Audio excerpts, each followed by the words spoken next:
Protein. और आपको पता भी है कि हमारा जो central dogma of molecular biology है वो भी ये कहता है, सेंट्रल डॉगमा क्या कहता है जी, क्यों भैया, सेंट्रल डॉगमा बिल्कुल शुरुआती बात है। और ये कहता है कि जो डीएनए है, इस डीएनए से आरएनए बनेगा और इस आरएनए से बनता क्या है, इस आरएनए से बनता है प्रोटीन। ठीक, तो लेवल्स आपको समझ में आ ही रहे हैं, ट्रांसक्रिप्शन पे होंगे, ट्रांसलेशन लेवल पे होंगे, उनको हम बताते हैं अभी। लेकिन उससे पहले हम एक चीज आपको क्लियर कर देना चाह रहे हैं, क्योंकि वो हमारा आगे का टॉपिक भी है, काम भी आएगा। एक हमारे पास अरेंजमेंट होता है पॉलीसिस्टोनिक। तो आपको पता है कि जो ट्रांसक्रिप्शन होता है, ट्रांसक्रिप्शन के केस में एक प्रमोटर है और एक टर्मिनेटर। प्रमोटर से ट्रांसक्रिप्शन शुरू होता है और टर्मिनेटर पर जाकर खत्म हो जाता है। तो ये हमारे पास हमारा ये डीएनए का मॉलिक्यूल है। ठीक, ऐसा तो नहीं है कि आगे नहीं होगा, आगे भी होगा। ठीक है, तो ये हमारे पास डीएनए का मॉलिक्यूल है। तो ये हमारे पास जो सेल है, जिसका डीएनए है, जिसका प्रोमोटर है, जिसका टर्मिनेटर है, वो कौन सी सेल है, ये सेल हमने ले रखी है यहाँ पर, प्रोकैरियोटिक सेल, प्रोकैरियोटिक। ठीक, प्रोकैरियोटिक सेल। और इनमें जनरली इस तरह का अरेंजमेंट होता है कि कई जीन एक साथ लगे होते हैं कोई एक प्रोटीन को फॉर्म करने में। तो अब देखिए यहाँ पर आप, ये हमारे पास एक जीन कोई है, A1 है, A2 है, E3 है। तो अब इन जीनों ने, ये जो जीन्स हैं, हमने लिख दिया नाम इसका A1, A2, A3। अगर लैब ऊपर हम बता रहे होते तो ZYA लिख देते, सही बात है। और फिर इनसे क्या होगा, वही चीज आरएनए बना, और आरएनए से यहाँ पर ये स्पेसिफिक प्रोटीन बनेगी। लेकिन मेन चीज यहाँ पर हमको क्या देखना है, मेन चीज यहाँ पर हमें देखनी है गिनती, कि यहाँ पर 3 जीन्स इन्वॉल्व हैं और ये 3 मल्टीपल जीन्स ने मिलकर क्या कर दिया, इनने मिलकर एक्सप्रेशन किया और एक हमारे पास या 2-3 कोई भी प्रोटीन हमारे पास यहाँ पर फॉर्म हो जाती है। ये चीज कहलाती है पॉलीसिस्टोनिक। ठीक, अब आगे बढ़ते हैं हम, पॉलीसिस्टोनिक की बात हो गई। तो अब हम आगे देखते हैं कि दूसरा हमारे पास कौन सा अरेंजमेंट है। दूसरा हमारे पास है यूकैरियोट्स का अरेंजमेंट। यूकैरियोट्स में आप देखिए कि ये एक प्रमोटर है और ये यहाँ पर हमारे पास ये डीएनए है और ये हमारे पास एक टर्मिनेटर है।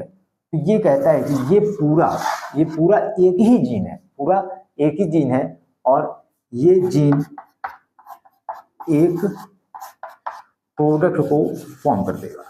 ठीक, इतनी चीज आप समझ गए कि पॉलीसिस्टोनिक क्या है और मोनोसिस्टोनिक क्या है, तभी हम आगे लैब ओपेरॉन को थोड़ा ठीक से समझ पाएंगे। तो अब इतनी बात हो गई यहाँ पर। ठीक भैया, तो अब हमने ओपेरॉन को भी लिख दिया था कि ओपेरॉन क्या है। ओपेरॉन एक सिंगल जीन है जो कि मल्टीपल या मैनी जीन्स को, कई जीन्स को कंट्रोल करता है, रेगुलेट करता है। उसको हम बोलते हैं क्या, उसको हम बोलते हैं, सिस्टम को ओपेरॉन बोलते हैं। ठीक, अब हम आ जाते हैं एनसीईआरटी में। तो एनसीईआरटी में आप देखिए कि इस तरह से क्योंकि हमें अभी 2 केस लेने हैं, इसलिए हमें बोर्ड की जरूरत पड़ेगी, बोर्ड में जगह की।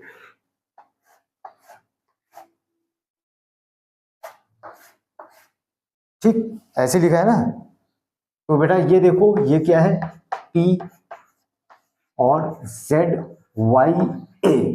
ठीक, प्रमोटर वर्ड आप जानते हैं, ऑपरेटर आप समझ गए हैं। ओपेरॉन क्या है, जब एक रेगुलेटर जीन कई स्ट्रक्चरल जीन को रेगुलेट करता है या कंट्रोल करता है, तब उस कंडीशन को हम बोलते हैं क्या, ओपेरॉन बोलते हैं। कंडीशन या ये सेगमेंट होता है, एक जीन सीक्वेंस होता है ओपेरॉन।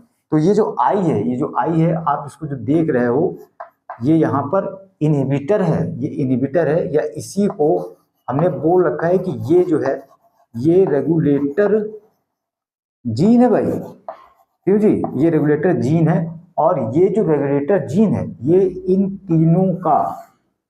तीनों का एक्सप्रेशन कंट्रोल करती है, इन तीनों का एक्सप्रेशन कंट्रोल करती है। ये कहता है कि मैं दादा हूँ, मैं बॉस हूँ, मैं रेगुलेटर हूँ, मैं चाहूँगा तो आपका प्रोडक्ट बनेगा, अगर मैं नहीं चाहूँगा तो आपका प्रोडक्ट नहीं बनेगा। तो पूछ रहे हैं लोग कैसे भैया, क्यों, ऐसा क्या कर दिया इसने? कह रहा ठीक बता रहे हैं कि हमने ऐसा क्या किया है। बोला कि देखो ZYA जो तीनों में, एक है बीटा गैलेक्टोसाइडेज का, ठीक, दूसरा है परमिएज के लिए,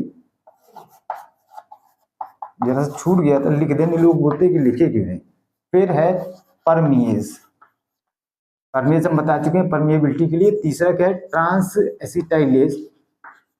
पूछा भी कभी नहीं जाएगा कि ट्रांस एसिटाइलेज का फंक्शन क्या है, तो बेटा ट्रांस एसिटाइलेज का फंक्शन है एसिटाइल ग्रुप का ट्रांसफर करना, ठीक। तो अभी इसकी जरूरत नहीं, आपके कोर्स में भी नहीं और बुक में भी सीधे दे रखा है ट्रांस एसिटाइलेज का फंक्शन नहीं, तो ऐसा क्वेश्चन कभी भी नहीं पूछा जाएगा। तो हमने यहाँ बात